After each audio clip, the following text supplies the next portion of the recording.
ओम नमो नारायणाय। प्राचीन कथाओं के अनुसार कार्तिक मास शुक्ल पक्ष देव उठान एकादशी के दिन भगवान हरि विष्णु योग निद्रा से जागते हैं। भगवान विष्णु के जागृत होने के बाद उनके शालिग्राम स्वरूप के साथ तुलसी जी का विवाह कराया जाता है। तुलसी विवाह कार्तिक मास के शुक्ल पक्ष की एकादशी और द्वादशी तिथि के दिन किया जाता है। भगवान विष्णु जी को तुलसी बेहद प्रिय है। तुलसी जी का एक नाम वृंदा भी है। कहा जाता है कि जब भगवान जागते हैं तब वो पहली प्रार्थना तुलसी जी की ही सुनते हैं। तो आइए जानते हैं साल 2023 में तुलसी विवाह शुभ तिथि, शुभ योग, पूजा का शुभ मुहूर्त और तुलसी विवाह विधि क्या है। साल 2023 में तुलसी विवाह का आयोजन 24 नवंबर शुक्रवार के दिन होगा। द्वादशी तिथि प्रारंभ होगी 23 नवंबर रात्रि 9:01 पर और द्वादशी तिथि समाप्त होगी 24 नवंबर सायंकाल 7:06 पर।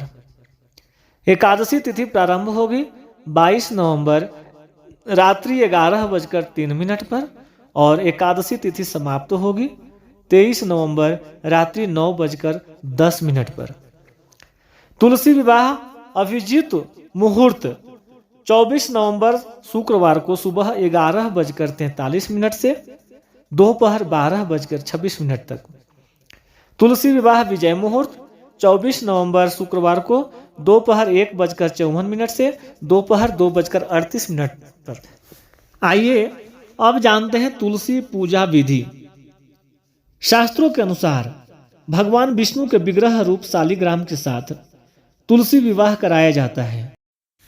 इस दिन प्रातः काल सूर्योदय पूर्व उठकर स्नान के बाद स्वच्छ वस्त्र धारण करके व्रत का संकल्प करना चाहिए। अब शुभ मुहूर्त में एक साफ चौकी पर तुलसी के पौधे का गमला स्थापित करें और दूसरी चौकी पर शालिग्राम स्थापित करके तुलसी के गमले में गन्ने का मंडप तैयार कर उसके पास जल से भरा एक कलश रखें। अब घी का दीपक जलाएं। तुलसी के पौधे और शालिग्राम पर गंगा जल छिड़क कर उन्हें रोली चंदन का टीका करें। इसके बाद तुलसी के पौधे को लाल चुनरी, चूड़ी व अन्य श्रृंगार की पूजन सामग्री अर्पित करें।